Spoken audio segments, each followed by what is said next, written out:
भक्तमाल कथा में आप सबका स्वागत। पिछले कुछ दिनों से शबरी की कथा का श्रवण किया जा रहा है और कल प्रसंग पहुंचा उस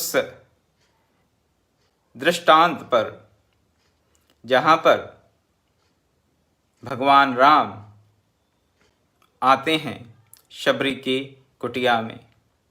शबरी की कुटिया में भगवान राम उपस्थित होते हैं और शबरी अपने गुरु के वचन और गुरु के वचन के साथ साथ भगवान श्री राम को स्वयं अपने समक्ष सगुण रूप में उपस्थित देखकर भाव विभोर होकर उनके चरणों से लिपट जाती है। उनकी वाणी अवरुद्ध हो जाती है, कुछ कह नहीं पाती। फिर थोड़ा संभलती हैं, अपने आप को थोड़ा संभाल कर प्रभु को अर्घपाद्य आदि अर्पण करती हैं, उनको आसन देती हैं बैठने के लिए और फिर चखे हुए फल उनकी सेवा में उपस्थित करती हैं। ये सब करने के पश्चात अपने सामर्थ्य और अपने भावानुसार आतिथ्य सत्कार करने के पश्चात अब शबरी को ये समझ नहीं आता कि मैं कहूँ तो क्या कहूँ, क्या कह सकती हूँ भगवान को। भगवान की तो स्तुति करनी चाहिए। भगवान सगुण साकार रूप में मेरे सामने उपस्थित हुए हैं और मुझे भगवान की स्तुति करनी चाहिए, उनको कुछ सुंदर शब्द कहने चाहिए, लेकिन क्या कहूँ। शबरी इसका निर्णय नहीं कर पाती। निर्णय इसलिए नहीं कर पाती क्योंकि वो भाव प्रभाव में अपनी वाणी, अपने मन और अपनी बुद्धि को बहता हुआ पा रही हैं। उन्हें अपने आप का भी पूर्ण रूप से भान नहीं है। भाव का प्रभाव इतना तीव्र है कि उनसे कुछ कहा नहीं जा रहा, उनको कुछ सूझ नहीं रहा, उनको कुछ समझ नहीं आ रहा।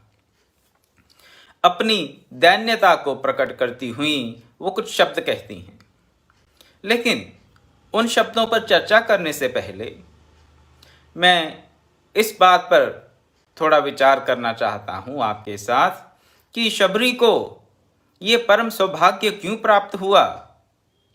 शबरी कोई वेद पाठी ब्राह्मण नहीं है। शबरी ने कोई विधिवत शिक्षा ग्रहण नहीं की किसी गुरुकुल से। भील जाति की कन्या है और निरक्षर है जहाँ तक हम समझते हैं।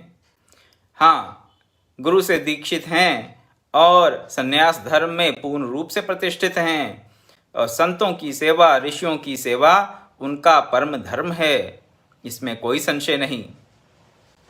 लेकिन उस मतंग वन में अन्य ऋषियों को, जो कि बहुत पढ़े लिखे, बहुत विद्वान, वेदज्ञ हैं, तत्वज्ञ हैं, भांति भांति के शास्त्रों को जानते हैं और उनका अपने अपने क्षेत्र में पूर्ण रूप से प्रतिष्ठा है, ऐसे ऋषियों का आतिथ्य ना स्वीकार करते हुए किस कारण से भगवान शबरी के आश्रम में ही जाते हैं।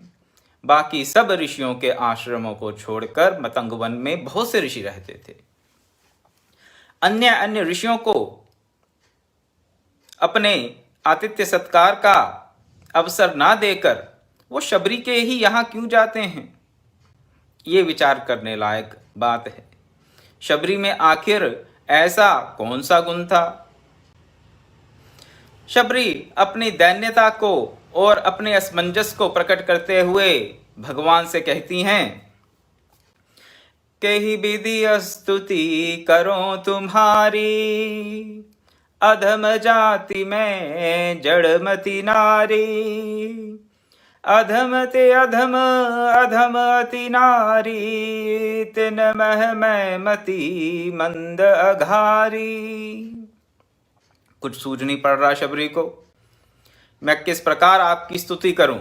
केहि विधि स्तुति करो तुम्हारी, हे राम मैं तुम्हारी किस विधि से, किस प्रकार से स्तुति करूं, क्यों मुझे समझ नहीं आ रहा। ये बताते हुए कहती हैं कि मैं तो अधम जाति की हूं और जड़मती हूं। अधम जाति की हूं, भील जाति की हूं, शबर जाति की कन्या हूं और जड़मती हूं। जड़मती इसलिए कह रही हैं अपने आप को कि मैंने कोई विधिवत शिक्षा तो प्राप्त की नहीं, मैंने कोई विधिवत शिक्षा प्राप्त नहीं की, मैं तो जड़मती हूं। मैं किसी शास्त्र को अच्छे से नहीं जानती, किसी तर्कशास्त्र को, किसी और प्रकार के दर्शन शास्त्र को, किसी प्रकार के वेदांत को, किसी वेद को, वेद की किसी शाखा को, वेद के किसी सूत्र को मैं नहीं जानती, मैं तो जड़मती हूं। ऐसी हीन भावना आना स्वाभाविक ही है। अगर आप ऐसे समाज में रहते हैं, ऋषि मुनियों के ऐसे समाज में अगर आपका वास है जहां पर वेद वेदांत की चर्चा नित्य निरंतर होती आ रही हो, जो संस्कृत के विद्वान हों, जो व्याकरण को पूर्ण रूप से समझते हों, जानते हों, प्रयोग में लाते हों, और ऐसे समाज में आपको इनमें से किसी भी बात का ज्ञान ना हो, ना आप व्याकरण जानते हैं, ना संस्कृत जानते हैं अच्छे से, ना आपको किसी शास्त्र का ज्ञान है, वेद का ज्ञान नहीं, वेदांत का ज्ञान नहीं, किसी वेदांग का ज्ञान नहीं, कोई शिक्षा नहीं, कोई छंद नहीं, कोई ज्योतिष नहीं, तो हीन भावना आनी स्वाभाविक है जब आप ऐसे लोगों से घिरे हुए हों। तो इसी कारण शायद शबरी यहां कह रही है, अधम जाति में जड़मती भारी, मैं तो भारी जड़मती हूं। एक तो मैं किसी इन ऋषियों की तरह किसी उच्च कुल में पैदा नहीं हुई, और ना ही मुझे किसी प्रकार का कोई विशेष ज्ञान है, और उसमें भी अधम ते अधम, अधम अति नारी, नारियों में भी मैं अधम से अधम हूं। क्यों? क्योंकि उच्च कुल में पैदा नहीं हुई। किस कुल में मेरा जन्म हुआ? जहां पर हिंसा करना स्वाभाविक कर्म है। भीलों का पशु पक्षियों को मार कर खाना, ये उनका जीवन यापन का क्रम है, स्वाभाविक कर्म है उनका। हिंसा करना, जीवों को मारकर, जंगली पशुओं को, पक्षियों को मारकर खाना, ये मेरी जाति का स्वाभाविक कर्म है। तो उनमें भी मैं मतिमंद हूं। मतिमंद इसलिए बोल रही हैं अपने आप को क्योंकि वो जो अपनी जाति का कर्म है उसका भी परित्याग कर चुकी थी, कभी उन्होंने अपनाया ही नहीं उस जीवन यापन की पद्धति को, जहां पर पशुओं को मार के खाया जाता था, उस जीवन यापन की पद्धति को भी कभी शबरी ने नहीं अपनाया। शबरी अपने आप को एकदम डिस्क्वालिफाइड फील कर रही हैं। भील जाति में पैदा होकर भीलों के गुण तो उनमें आए नहीं, और यहाँ पर ऋषियों के संग रहकर उनको किसी प्रकार की नियमित रूप से कोई शिक्षा प्राप्त नहीं हुई। ना नियमित रूप से कोई शिक्षा प्राप्त हुई, किसी ग्रंथ का अध्ययन हुआ, किसी शास्त्र का, किसी प्रकार के वेद वेदांत का और अन्य दर्शन का अध्ययन भी नहीं हुआ।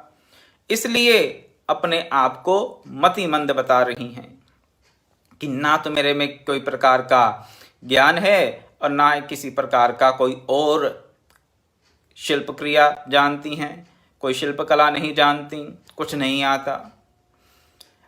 तिन मैं मतिमंद अघारी, मैं मतिमंद हूं, ये कह रही हैं। अपने आप को हर प्रकार से वंचित अनुभव कर रही हैं। इसलिए कह रही हैं भगवान श्री राम से कि मैं किस प्रकार आपकी स्तुति करूं। अब एक ऐसी बूढ़ी स्त्री जो भौतिक दृष्टि से, संसार की दृष्टि से किसी भी प्रकार से क्वालिफाइड नहीं है, उसमें किसी भी प्रकार का गुण नहीं है, भौतिक दृष्टि, सांसारिक दृष्टि से आप ऐसा कह सकते हैं, किसी काम की नहीं, ऐसा मान लीजिए। सांसारिक दृष्टि से जो बूढ़ी स्त्री किसी काम की नहीं, उस स्त्री के यहाँ भगवान राम जाते हैं। कौन सी क्वालिफिकेशन देखकर? भगवान राम कहते हैं, ये सुनते ही भगवान राम कह देते हैं शबरी को भगवान राम को अपने भक्तों में इस प्रकार का दैन्यता, इस प्रकार के अभाव का अनुभव पसंद नहीं है। वो नहीं चाहते कि उनके भक्तों में किसी भी प्रकार के अभाव का अनुभव हो। ना गुरु चाहता है कि उसके शिष्यों में किसी प्रकार का अभाव हो या उनको किसी प्रकार के अभाव का अनुभव हो। इसीलिए वो अपने शिष्यों में योग्यता का सृजन करता है।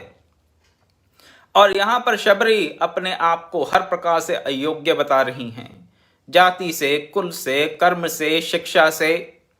भगवान राम को कैसे बर्दाश्त होगा, कैसे सह पाएंगे कि उनका एक अत्यंत उत्तम शिष्य ये कह रहा है, अधम ते अधम अधमति नारी तिन्मय मति मंद अगारी, मति मंद हूं मैं।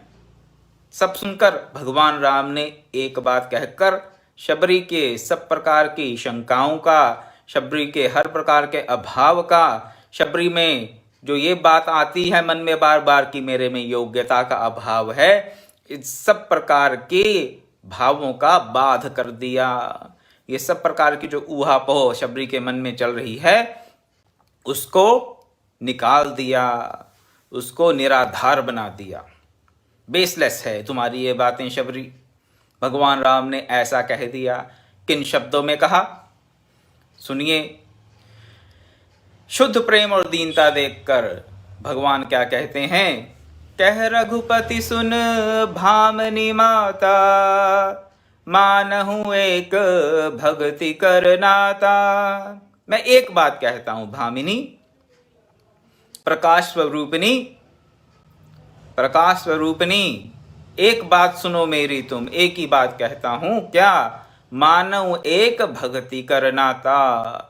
मैं तो केवल एक भक्ति का नाता मानता हूं, राम ही केवल प्रेम प्यारा। और तुलसीदास जी ने मानस में अन्य अन्य स्थानों पर भी इस बात का उल्लेख किया है। एक जगह पर क्या कहते हैं वो आपके सामने रखूंगा, जिससे शबरी हर प्रकार से योग्यता का अभाव होने का अनुभव करते हुए भी सब प्रकार से भगवान के दर्शन और भगवान के आतिथ्य सत्कार के योग्य थी। वो क्या था? भगवान राम खुद कह रहे हैं, सब मम प्रिय सब मम उपजाए, सब ते अधिक मनुज मोहि भाए, तिन मह द्विज द्विज मह श्रुति धारी, तिन महु निगम धर्म अनुसारी, तिन मह प्रिय विरक्त पुनि ज्ञानी, ज्ञाने हुते अति प्रिय विज्ञानी, तिन ते पुनि मोहि प्रिय निज दासा, जहि गति मोरी ना दूसरी आशा, पुनि पुनि सत्य कहूँ तो ही पाही, मोहि सेवक सम प्रिय को नाही। पूरी बात का एक निष्कर्ष आपके सामने रखकर आज अपनी वाणी को विराम दूंगा। इसकी थोड़ी चर्चा कल करेंगे। यहाँ पर भगवान राम क्या बता रहे हैं? कह रहे हैं भगवान राम संक्षेप में ये बात कह रहे हैं कि मुझे सेवक के समान कोई प्रिय नहीं। कैसा सेवक? जिसको मेरी छोड़कर दूसरी कोई गति नहीं है, किसी से कोई आशा नहीं। दो बातें, एक तो मेरा सेवक हो। सेवक कैसा हो? ये नहीं कि कभी मेरा ही सेवा कर ली, कभी किसी और की सेवा कर ली, कभी मेरे से आशा है और कभी संसार से आशा है, ऐसा सेवक नहीं। यही गति मोरी न दूसरी आशा, जिसको केवल और केवल मेरी गति है, मेरा ही आश्रय है, मेरे से ही आशा है, से ही भी नहीं ही, मेरे से ही आशा है, मेरी ही गति है, ऐसा मेरा सेवक, उसके समान मुझे कोई प्रिय नहीं है। शबरी में ये क्वालिटी, ये गुण, ये योग्यता, ये क्वालिफिकेशन है, जिसके कारण भगवान राम बाकी सब संतों मुनियों ऋषियों के आश्रमों को छोड़कर जाते हैं शबरी के आश्रम का पता पूछते हुए खुद वहां पर। इसलिए उनको भामिनी प्रकाश स्वरूपिणी कहा गया। उससे पहले ही भी बहुत सी बातें कही यहाँ पर, उन सब बातों की चर्चा मैं कल करूँगा, ताकि आप लोगों को ये ना लगे कि शास्त्र का अध्ययन व्यर्थ है। शास्त्र अध्ययन व्यर्थ नहीं है, संस्कृत का व्याकरण का अध्ययन व्यर्थ नहीं है, अपने सद्ग्रंथों का अध्ययन व्यर्थ नहीं है, शास्त्र ज्ञान व्यर्थ नहीं है। हाँ, लेकिन ये सब होते हुए भी अगर हमें केवल प्रभु से आशा नहीं है, अगर हम केवल प्रभु के सेवक नहीं हैं, हमें केवल प्रभु की गति नहीं है, तो वो सब फिर व्यर्थ ही है। ये भी बात सत्य है। इस बात पे थोड़ी चर्चा कल करूँगा। आज मैं अपनी वाणी को यहीं विराम देता हूँ। कल इस बात पे चर्चा करेंगे, और फिर समय रहा तो भगवान राम ने शबरी माता को जो नवधा भक्ति का उपदेश दिया, उसकी चर्चा भी कल प्रारंभ की जाएगी। ओम पूर्णमदः पूर्णमिदं पूर्णात् पूर्णमुदच्यते पूर्णस्य पूर्णमादाय पूर्णमेवावशिष्यते। ओम शांति शांति शांति। हरि ओम तत्सत्।